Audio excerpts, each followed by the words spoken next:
이제 한간에 이 축구센터에 대해서 계속 문제가 됐던 게 존치 문제는 계속 왔었던 거거든요. 이게 과연 지역 사회에서 어떤 특정 하나의 종목을 가지고 용인시에서 세금을 투자해서 이걸 운영할 수 있느냐라는 이런 문제가 형성이 됐었거든요. 그런데 이제 이번에 SK 이제 그 하이닉스가 유치가 되면서 아마 축구센터의 이제 그 위치 공간 아마 이제 그 문제에 대해서 설왕설래하는 게 존치할 것이냐 아니면 이번 기회를 통해 가지고 어떤 존치를 폐지하느냐 그렇지 않으면 존치를 하게 되면 이제 이게 어느 위치로 옮겨가게 되느냐 이게 이제 이슈로 떠오르는 것 같아요.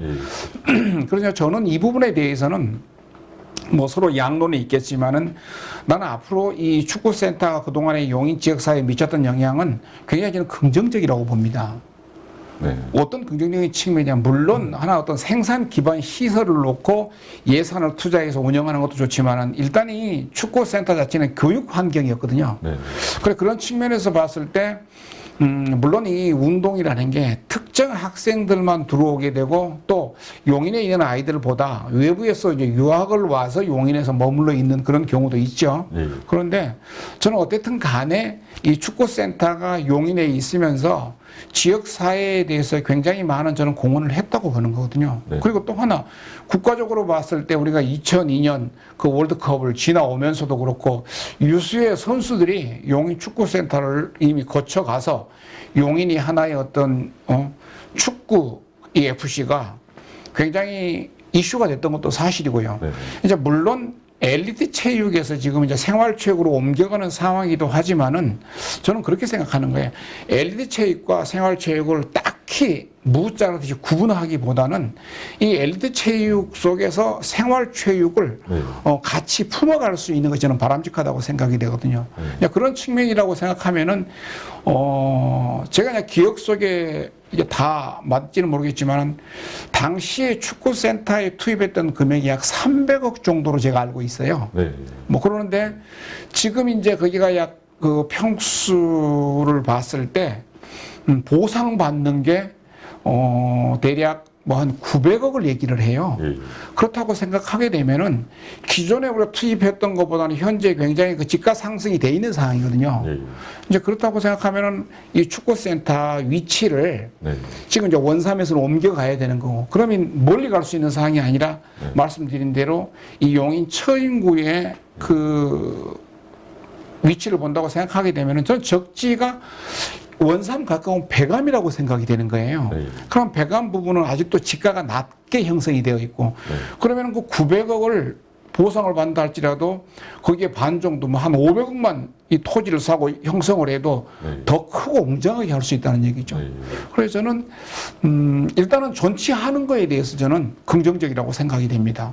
왜냐하면은 아까도 말씀드린 대로 이제 엘리트 체육과 생활 체육의 그 한계의 모호성 때문에 존치하느냐라고 얘기를 할 수 있겠지만은 사실 우리가 이 교육이라는 것은 당장의 이익만 가지고 형성할 수 있는 문제는 아니지 않습니까? 그런데 지금 기존에 있는 자체를 갖다가 존치하냐 폐지하냐 이것보다는 지금에 있는 걸 가지고 어떻게 좀 활용할 수 있는 방안 또 하나의 운영의 묘를 살리면은 저는 굉장히 효과가 있다고 생각이 됩니다. 그래서 이 축구센터를 만약에 배감 쪽으로 옮긴다고 생각하게 되면은 일단 지형적인 위치도 그렇고 또 거기가 접근로가 양지 IC가 있고 또 하나 그쪽에 가깝다는 얘기죠. 그래 IC도 그렇고 또 하나는 이번에 옮기게 되면서 조금 더 있지 않습니까? 꼭 이 축구센터의 시설에다가 일반 체육시설을 가미를 시켜서 용인 지역에 있는 청소년들이 가서 체육 활동을 할 수 있는 그런 공간도 필요하다고 생각하게요. 그래서 처음에 말씀드렸던 이 용인 지역에 특히 처인구 동서균형 발전 측면에서 본다고 생각하면은 축구센터가 저는 존치를 하면서 앞으로 운영에 있는 묘를 살리면은 오히려 저는 효율적이라고 생각이 됩니다. 이제 가장 우리가 경계해야 될 부분이 그런 것 같아요. 이 축구센터가 이제 이전과 존치의 문제가 저는 정치적인 사안이라든지 정치적인 문제로 해결하려고 생각하면 저는 안 된다고 생각이 됩니다. 가장 위험한 게 지금 이제 이 균형 발전에 있어 가지고도 문제가 되는 건 아까 제가 원론적인 얘기 중에 어떤 하나 지역의 특성과 지역의 어떤 환경적인 요인을 고려해서 이루어져야 된다고 얘기를 드렸잖아요. 그런데 지금 그동안의 용인이 몸살을 앓았던 문제가 어떤 지역의 특성과 지역의 환경을 논하기보다는 어떤 특정한 정치적인 사안, 정치인에 따라 가지고 사람에 따라 가지고 이걸 갖다가 조율하다 보니까 어려워지는 거란 얘기죠. 그럼 이번에 축구센터도 마찬가지입니다. 이게 누가 시작을 했고 어떻게 이루어져 왔고 현재 지금 누가 운영하는 이게 중요한 게 아니라 앞으로 어떻게 이게 활용이 될 것이고 앞으로 어떻게 이게 지역 사회에 대해서 녹아들 수 있는가. 그리고 장기적인 측면에서 봤을 때 이 축구센터를 운영함으로 인해서 용인에 가져올 수 있는 어떤 인프라뿐만 아니라 어떤 하나 효율적인 측면을 고려해야 한다는 얘기죠. 그래서 저는 이제 이게 만약에 배감으로 간다고 생각하게 되면은 어떤 탁상 공론이나 정치인들 그리고 특정 공무원들만의 이게 사안이 돼서는 안 된다는 얘기죠. 그러면은 그 배감에 거주하는 어떤 그분들의 의견도 중요하고 또 이 어떤 하나의 토착민들의 공청을 통해서 저는 이루어지는 것도 바람직하다는 생각이 되는 거죠. 학교라는 게 그런 것 같아요. 지금 이제 문제가 내년 3월에 뽑고 안 뽑고 문제가 아니라 좀 시급한 문제인데 지금 현재 기존의 학생들이 들어와 있잖아요. 그러면 이게 존치를 하든 안 하든 간에 그 학생들은 졸업을 시켜야 되는 거잖아요. 그렇게 되면은 이 학생들의 어떤 교육 환경 여건도 그럴 것이와 만약에 신입생들이 들어오지 않는 상태에서 그 학생들이 어떤 온전한 환경 속에서 수업을 한다는 것은 어려운 거거든요. 용인시가 무책임한 입장이 되는 거예요? 그럴 수 있는 거죠. 그 다음에 이제 아까도 말씀드린 대로 이걸 갖다가 어떤 아이들의 교육적인 환경과 어떤 이 문제를 갖다가 어떤 정치적인 사안 그리고 또 하나 이렇게 생각했다는 얘기죠. 이게 왜 지금 존치에 이게 여부에 들어가 있냐면은 그동안에 이 축구센터가 특정한 사람들 용인 지역사회의 특정한 사람들만의 전유물처럼 여겨졌다는 얘기죠. 그리고 또 이게 사실 용인 FC가 축구인들의 것이 아니에요. 축구협회의 것도 아니고 그럼 용인 시민들이지 않습니까? 용인의 시민을 통해 가지고 이게 지원이 됐던 문제라고 생각하게 되면은 이거 신중하게 생각해야 한다는 얘기죠. 그러니까는 이게 뭐 FC가 존치함으로 인해서 축구인들이 받는 혜택, 아니면 뭐 축구인들, 체육인들 이들만의 어떤 하나의 어떤 문제가 아니라 큰 틀 속에서 앞으로 용인 지역 사회가 어떻게 나아갈 것인가 미래 지향적인 측면에서 하나의 어떤 이 시설을 보게 되는 그런 측면이 돼야 되는 거죠. 그랬을 때 이제 기관 단체장의 철학도 중요하지만 시의 의지도 굉장히 중요하다고 생각합니다. 그 다음에 시의회도 마찬가지죠. 시의원들이 계속 마르고 닳도록 하는 건 아니잖아요. 그러면 이제 그동안의 이 용인 지역의 정치적인 사안, 어떤 특정인들에 의해 가지고 이게 형성이 되다 보니까 자, 예를 들었을 때 지금 경전철도 마찬가지잖아요. 이게 앓고 있는 후유증 의지가 엄청 크지 않습니까? 그게 누구에 의해서? 소수에 의해서 형성된 거잖아요. 그럼 이 FC도 마찬가지죠. 지금 그 당시에 이게 설립이 됐지만은 그 당시에 설립이 어떻게 됐을지라도 지금 현재 진행되어 왔고 그 지금 과정이 괜찮았잖아요. 그럼 지금 결과론적인 측면에서 지금 이게 존치 여부를 생각하게 되는 것이고 또 어떤 시장이나 시의회에서 이게 또 좋다 나쁘다 이런 문제로 가지고 단순하게 생각해서는 안 된다. 이건 그들의 굉장히 하나의 어떤 오류가 될 수 있다는 얘기죠. 그래서 앞으로의 이 지역사회 균형 발전 그리고 또 이 용인 지역이 어떻게 규모적으로 나갈 수 있는가에 대해서 이걸 볼 필요가 있다는 얘기입니다. 그래서 단순하게 이게 축구 선수를 육성하는 어떤 엘리트 기관이라고 생각하게 되면은 문제는 쉬워지는 거고 또 하나는 뭐 전치의 문제도 결정하기 쉽겠죠. 그런데 조금 더 이 용인시에서는 이 앞으로의 문제를 갖다가 이번 기회를 통해서 어떤 앞으로 어떻게 나갈 것인가 좀 어떤 거시적인 틀에서 봐야 되는 것이고 또 하나는 지역 사회 어떤 균형적인 측면을 고려한다고 생각하게 되면은 신중하게 시의회에서도 이게 아마 논의돼야 되지 않겠냐라고 생각이 됩니다. 지역 발전에 가장 큰 요인을 할 수 있는 사람이 정치인이고요. 그 다음에 가장 문제 걸림돌이 될 수 있는 게 정치라고 생각이 됩니다. 그러면은 어떤 특정 정치인에 의해 가지고 어떤 정파에 의해서 이게 이루어져서는 안 된다는 얘기죠. 그래서 이 지역사회 균형 발전과 이 지역사회에 나갈 수 있는 하나의 커다란 이 맥은 어떤 정치적인 걸 떠나가지고 어떤 지역의 특성과 지역의 환경 그리고 미래를 향한 어떤 하나의 힘이 네. 모아져야 되지 않겠느냐고 생각이 됩니다. 그래서 어떤 개인의 의견, 네. 어떤 개인의 이해 득실에 따라 특히 이제 표심이라고 얘기를 하잖아요. 예. 그래 그 중에 가장 위험한 게 포퓰리즘이라고 얘기하게 예, 됩니다. 예, 무책임한 포퓰리즘에 의해 가지고 이 도시가 형성되고 도시가 어떤 계획되고 이 운영이 되는 게 아니라 네. 정말 이 지역 사회의 어떤 미래를 향한 네. 하나의 어떤 맥을 좀 이어갈 수 있는 네. 그런 형태가 됐으면 좋겠다.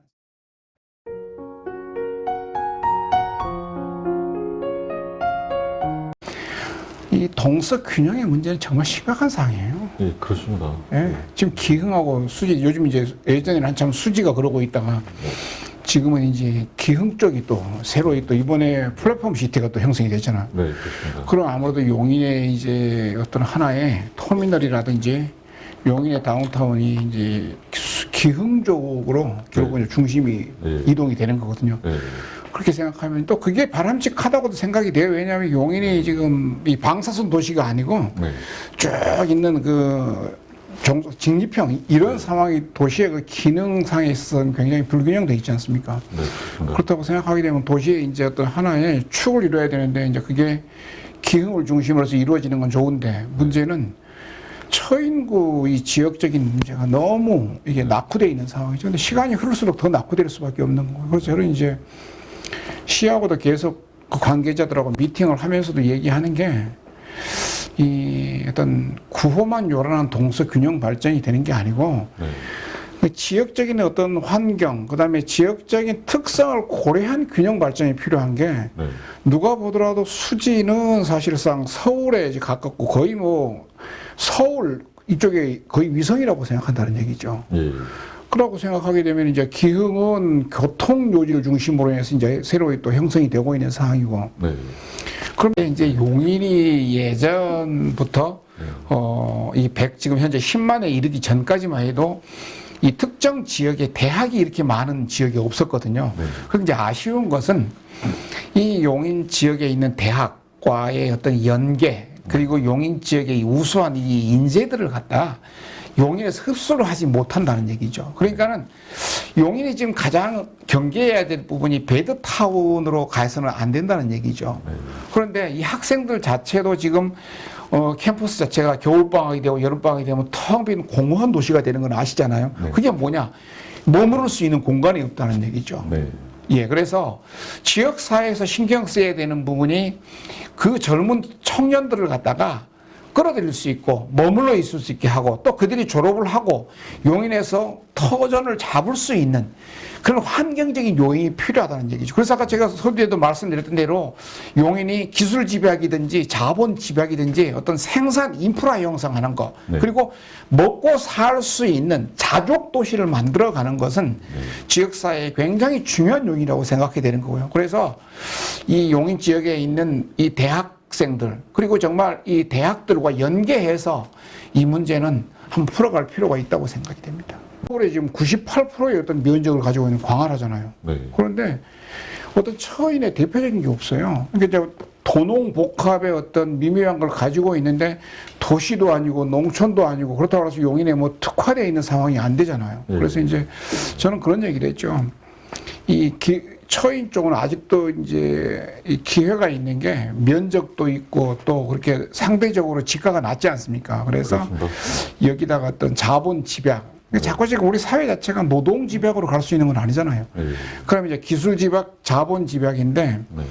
이 처인에다 과연 이제 기술 집약이나 자본 집약의 어떤 하나의 센터를 형성할 수 있는가? 네. 그래서 사실 전번에 이제 전 정권도 마찬가지지만은 지금 현재 이루어지고 있는 게 이 남동공단. 네. 그다음에 이제 이런 부분들이 진행이 됐었지만 지금 거의 지지부진한 상태잖아요. 누가 입주를 안 찾아서 그 입주를 안 하는 개념은 어떤 선순환 구조가 형성이 되어 있지 않는 상황이고. 네. 그러니까 이번에 SK가 마침 이제 용인에 어떤 하나에 오겠다고 이제 유치 결정이 됐잖아요. 근데 네. 저는 이제 이게 과연 언제 오겠느냐. 네. 근데 문제는 이럴 수밖에 없는 거죠. 또 하나는 이 용인에 이제 SK가 오는 건 좋은데 그렇게 생각하면 이제 우리들은 또 환상을 꾸잖아요. 네. 굉장히 큰 기업이 오고 그게 세종시 아시잖아요. 예. 그 세종 특례시로 형성을 했는데 그 공무원들이 정부 청소로 옮겨가고 그런데도 집을 줬잖아요. 예. 그런데도 아직 그게 비어 있지 않습니까? 사람들이 안 들어간다잖아요. 그래서 2시간이 넘는 거리를 서울에서 출퇴근하는 상황이 되는 그게 뭐냐면 결국은 교육 문제라는 얘기죠. 네. 그다음에 환경의 인프라하고 사실상 어떤 올해 이 생활 환경을 바꾼다는 건 쉽지가 않다는 얘기죠. 그러면 이제 용인 같은 경우는 이 경전철뿐만 아니라 이제 전철, 교통이 서울 진입대가 거의 한 40분, 1시간 거리 이내예요. 네, 그렇습니다. 그러면 과연 여기 SK 형성이 된다고 해서 그 많은 임직원들 다 용인에 올 것이냐? 그렇지 않다는 얘기죠. 네. 그러니까 우리가 생각하는 거하고는 좀 다른데, 그럼 이제 처인에는 어떤 문제가 생기냐? 글자 그대로 이제 공장, 어떤 하나의 건물만 형성이 되는 거고, 일단 지역이 활성화되기 위해서는 사람이 와야 되는 거고, 또 하나는 거기에 필요한 환경 조성이 돼야 되는데, 우리들이 생각하는 그 환상적인 거하고는 다를 수 있다는 얘기죠. 그래서 이제 저는 이 얘기를 하는 게 가장 기본적인 게 이 교육 환경, 그 다음에 먹거리 조성, 네. 그 다음에 사람이 살 수 있는 주거 환경 형성이 돼야 한다는 얘기죠. 그 중에 이제 하나가 뭐냐면 교통이기도 하고요. 네. 접근성인데, 그래서 처인 이쪽에를 자꾸 사람들이 얘기하는 게 용인은 이제 그런 얘기를 해요.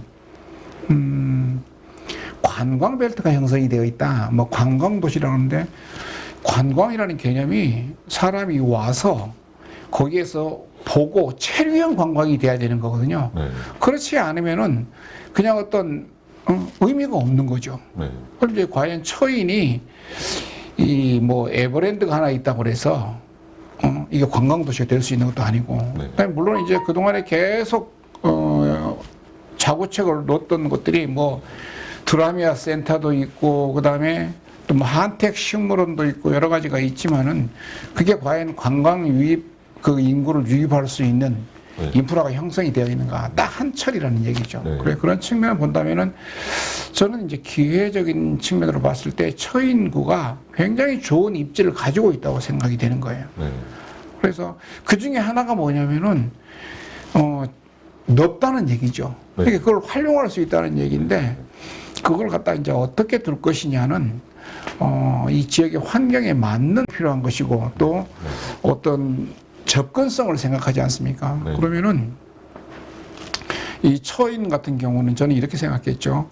어떤 하나의 복합 쇼핑 타운도 되고 또 하나는 어떤 하나의 센터가 형성이 되고 뭐 무슨 조성이 되는 거죠. 클러스터가. 네. 그래서 사람들이 가서 체류도 할 수 있는 것이고. 그런데 이제 예를 들었을 때 옛날에 용산에 전자상가가 형성이 됐잖아요. 예, 그런데 지금 그게 지금 위험해 됐잖아요. 결국 그게 뭐냐면은 그 용산 지역적인 환경, 집가 문제라든지 이 상황이 변화가 되잖아요. 그러니까 동대문 하면은 어떤 의류 산업의 투타 메카가 형성이 됐듯이. 그래서 용인에 지금 특색이 없는 것이 네. 굉장히 하나의 어려움을 겪고 있는 거죠. 그래서 저는 이제 이 처인 지역에다가 네.